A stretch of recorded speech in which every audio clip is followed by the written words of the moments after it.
أعوذ بالله من الشيطان الرجيم بسم الله الرحمن الرحيم.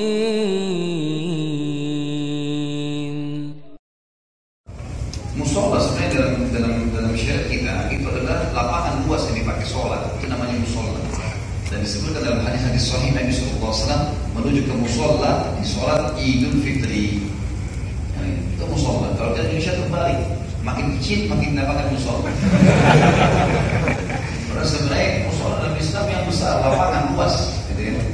Dan boleh dipakai sholat karena memang masjid tempat sujud umum. Selama tidak ada bangunan ini bisa dikatakan pengumuman kematian atau tempat laksanakan sumpah.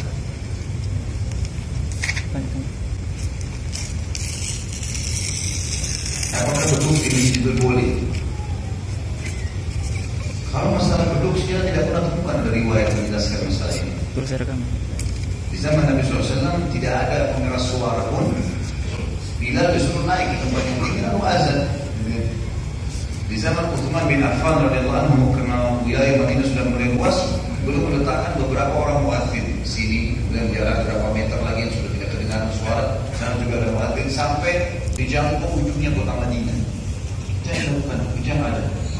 Tapi duduk dari kulit hewan sekarang yang di Indonesia ini saya belum pernah ada riwayatnya masalah itu. Apalagi di zaman sekarang kan sudah ada mikrofon, sudah ada pengeras suara, sudah tidak diperlukan. Itu kan tadinya untuk mengingatkan orang waktu sholat itu. Jadi Allah alam, kalau kita mau tanya apakah di zaman Nabi SAW kita katakan ini tidak ada. Tempat dilaksanakan sumpah, contoh sumpah pocong. Ya udah. Bagaimana hukumnya mengumpulkan orang meninggal di masjid? Udah. Ini masih dibolehkan oleh para ulama. Kalau memang dianggap satu-satunya informasi atau tempat untuk menyampaikan berita muslimin di situ. Misal di satu kampung tidak ada kecuali masjid itu. Misalnya. Boleh. Ada beberapa kampung cuma satu masjid. Dan memang di situ masyarakat selalu beraktivitas. Kalau digelarkanlah si fulan meninggal dunia, maka itu Allah boleh saja. Dan ini diambil daripada riwayat hadis sahih riwayat Bukhari kalau Nabi SAW sering kali menanyakan keadaan sahabatnya. Ada yang sakit, mana si fulan sakit. Kemudian Nabi SAW menjenguknya. Karena ada perempuan punya masjid, perempuan baik-baik. Allah tidak disebutkan namanya dalam sini, punya masjid. Setiap habis sholat Nabi SAW lihat dia berdiri di sana bersih sekalian. Nah kalau Nabi SAW datang sudah tidak ada perempuan. Kata Nabi, mana perempuan yang sering satu masjid? Meninggal tadi pagi ya Rasulullah, kata para sahabat.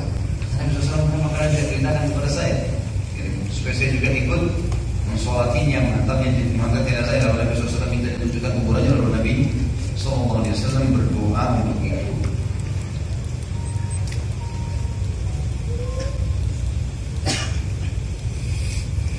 Apa Hajar Aswad? Hajar Aswad itu batu hitam yang ada di Ka'bah.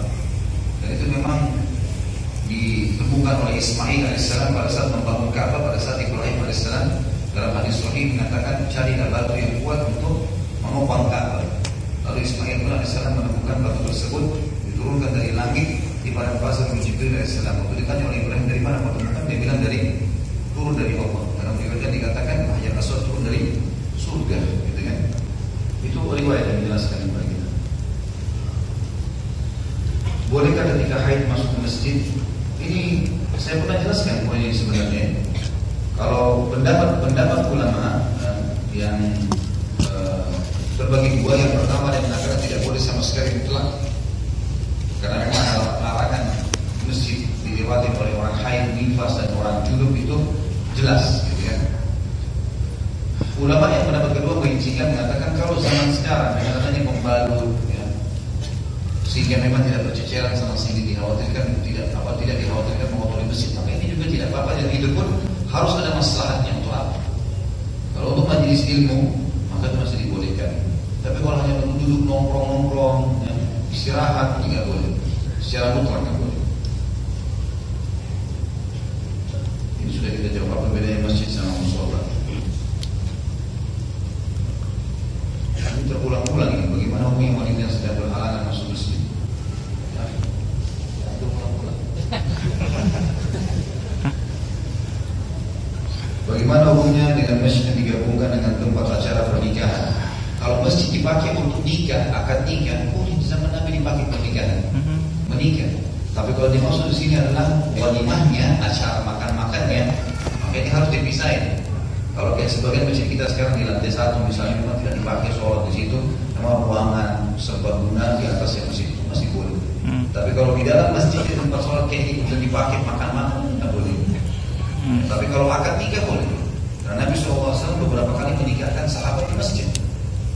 Di antaranya hadis yang sahih, perempuan yang menghibahkan dirinya kepada Nabi SAW, kalau Nabi melihat tidak ada hajat, lalu beliau menawarkan siapa yang mau menikahi wanita, lalu seorang sahabat mengatakan saya Rasulullah.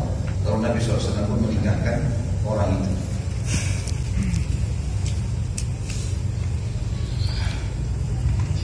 Bagaimana hukumnya kalau di masjid dipajang foto-foto makhluk bernyawa? Seperti contoh foto orang berjasa pada suatu masjid. Bagaimana hukumnya? Apakah afdal atau makruh? Dan apakah berlaku juga pada rumah?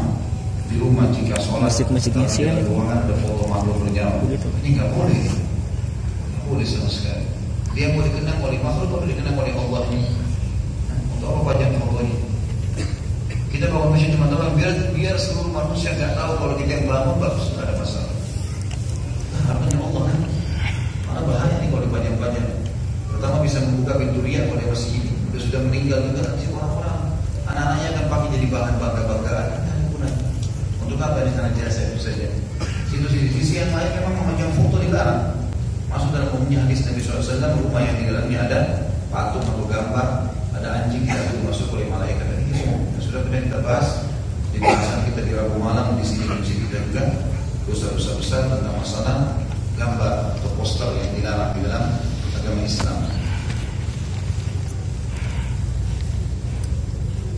Saya pernah menginfakkan untuk pembangunan masjid, tapi beberapa tahun kemudian masjid itu direnovasi dan sebagian dirobohkan karena dapat bantuan dari pemerintah pembangunan yang bagus untuk masjid. Saya mau bertanya, dana yang pernah saya infakkan itu untuk bangun masjid sebelumnya, apakah hilang pahalanya? Tentu saja tidak. Tidak usah khawatir. Allah Subhanahu Wa Taala Maha Adil. Niatnya. Walaupun bangunannya sudah dihilangkan, ya, mudah insya Allah Allah catatkan pahala. Kita bersangka baik dengan Allah.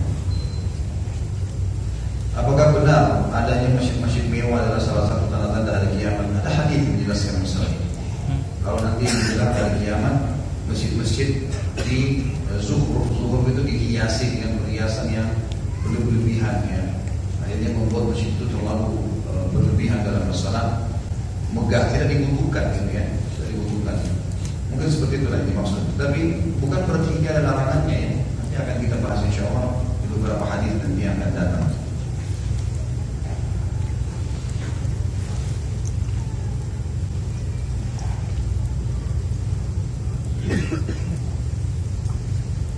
Apa yang harus saya lakukan Ustaz? Sholat di masjid jami' atau sholat di musola dalam rangka memakmurkan musola yang baru tersebut? Tentu saja kalau ditanya mana lebih afdal, sholat di masjid jami' atau di musola? Musola yang kita maksud adalah bahasa Indonesia, ya, tempat sholat yang kecil. Maka kita akan jawab lebih afdal dia sholat di masjid jami', lebih afdal sholat di masjid jami'. Sebagaimana juga i'tikaf lebih afdal i'tikaf di masjid jami'. Makin banyak jemaahnya makin bagus. Makin banyak safnya makin bagus, ya. Itu makin afdal.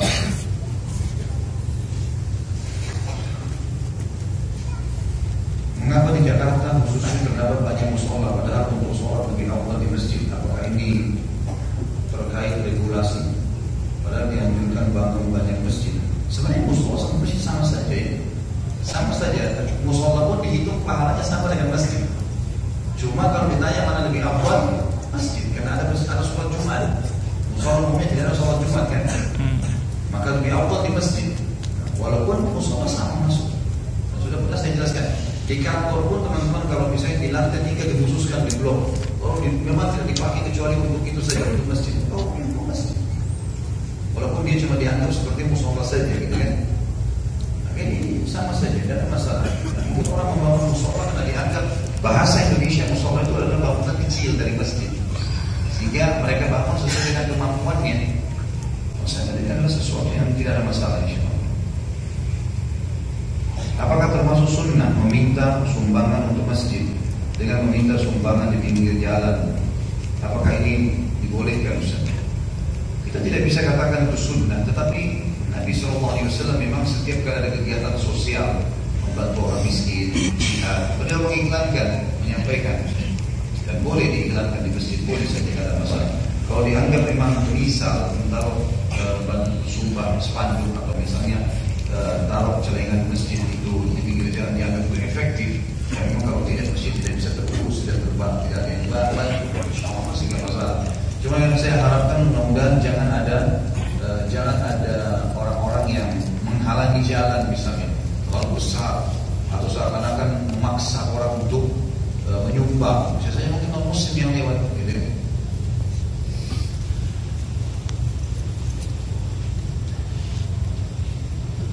Terkait dengan berita mengenai arsitek Masjid Istiqlal yang seorang Nasrani, apakah arsitek tersebut ikut tidak berpahala? Lalu bagaimana punya memakai arsitek non muslim untuk merancang masjid? Tidak ada pahalanya di Nasrani. Selain muslim tidak ada pahala. Walaupun dia berbuat baik. Ini sudah pernah kita sebutkan hadis yang sahih di mana Aisyah menanyakan tentang seseorang yang sangat baik di masa jahiliyah tapi tidak pernah mengucapkan syahadat, maka tidak berguna bagi dia. Sebagaimana sabda Nabi SAW. Kalau apakah boleh menggunakan jasa non muslim? Boleh, tidak ada masalah.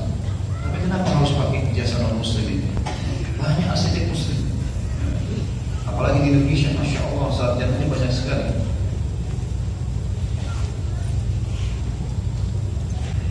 Apakah meresmikan masjid yang sudah dibuat itu harus ada acara-acara ritual untuk masjid seperti makan-makan di masjid, baca Al-Quran, tausiah dan seterusnya?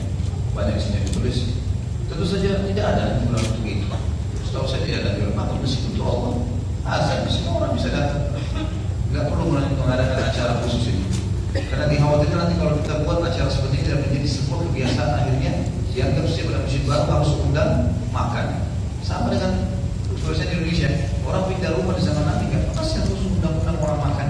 Tapi dijadikan kebiasaan, tradisi akhirnya menjadi sebuah hal yang tidak enak lagi kalau tidak undang orang.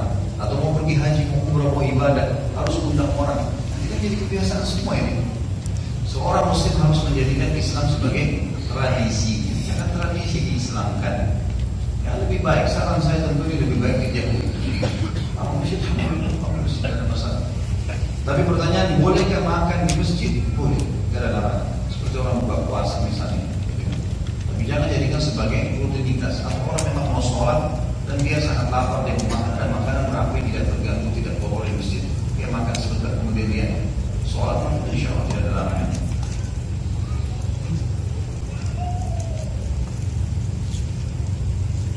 Bagaimana hukumnya mengundang non-muslim untuk meresmikan masjid? Untuk apa? Muslim berapa? Libatkan ke tempat ibadah kita. Hari Tanu kenapa diundang? Ceramah lagi dia. Oke. Komunitas apa sih, pesantren apa gitu? Ada saja Indonesia ini. Yang menasihati itu dua Wahabi lah. Sekali. Apakah seorang wanita yang sedang haid boleh masuk ke masjid? Sudah kita jawab tadi. Dan apakah wanita haid boleh berwudu seperti ketika sebelum tidur? Tentu saja. Wanita haid dan nifas yang dia tinggalkan yang dilarang saja. Sholat, puasa, ya, memegang fisik Al-Quran misalnya. Tapi kalau selain daripada itu, wudu sebelum tidur, atau mau dalam keadaan selalu bersuci, wudu atau dalam keadaan haid, sedekah, zikir pagi sore, tetap dikerjakan sama dia semua itu. Ya. Jadi semestinya tidak boleh ditinggalkan. Bagaimana hukumnya kalau masjid dipakai sekali sebulan? Kenapa sekali sebulan?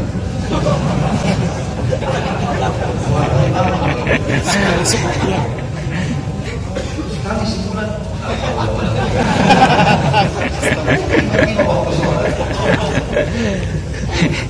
Salat Jumat aja seminggu sekali ya. Salat lima waktu gimana? Astagfirullah.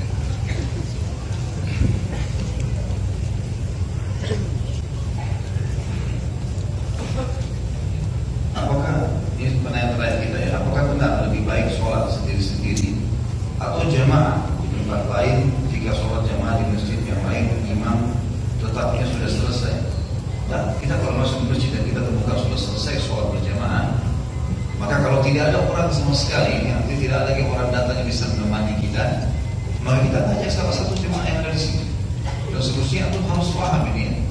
Kalau kita sudah sholat pun berjamaah, kemudian ada saudara kita telah datang, gak ada yang temani dia sholat sendiri, jangan dibiarkan sendiri. Tawarkan diri, mau saya temani berjamaah. Gak ada masalah. Yang terjadi ada hadis sahih menjelaskan masalah ini kan. Sudah sering kita ulangi. Hadis tentang seseorang sahabat yang datang ke masjid, lalu Nabi SAW sudah selesai sholat, lagi zikir. Ada orang sendiri masuk, pas mau takbir Nabi bilang sebentar. Lalu ditanya yang hadir, siapa yang mau sholat kepada saudaranya ini? Abu Bakar mengatakan saya ya Rasulullah. Lalu Abu Bakar mengimami orang itu. Padahal Abu Bakar sudah sholat supaya dia tidak sendirian. Dengan sholat berjamaah. Tak usah keluar cari masjid lain. Atau tadi dikatakan sini, atau kita keluar cari tempat lain belum tentu kita juga dapat berjamaah di tempat lain. Kalau tidak ada pun sama sekali, orang-orang juga tidak mengerti atau kita mengajak orang dia heran kenapa kok harus ada hukum seperti ini, kenapa belum belajar, maka boleh kita sholat sendiri. Insya Allah dengan niat yang baik tadi bisa dia dapatkan itu insya Allah. Baiknya ada beberapa hadiah boleh dibagikan, habis itu baru kita azan insya Allah. Pertanyaan saya sekarang di sini. Lagi.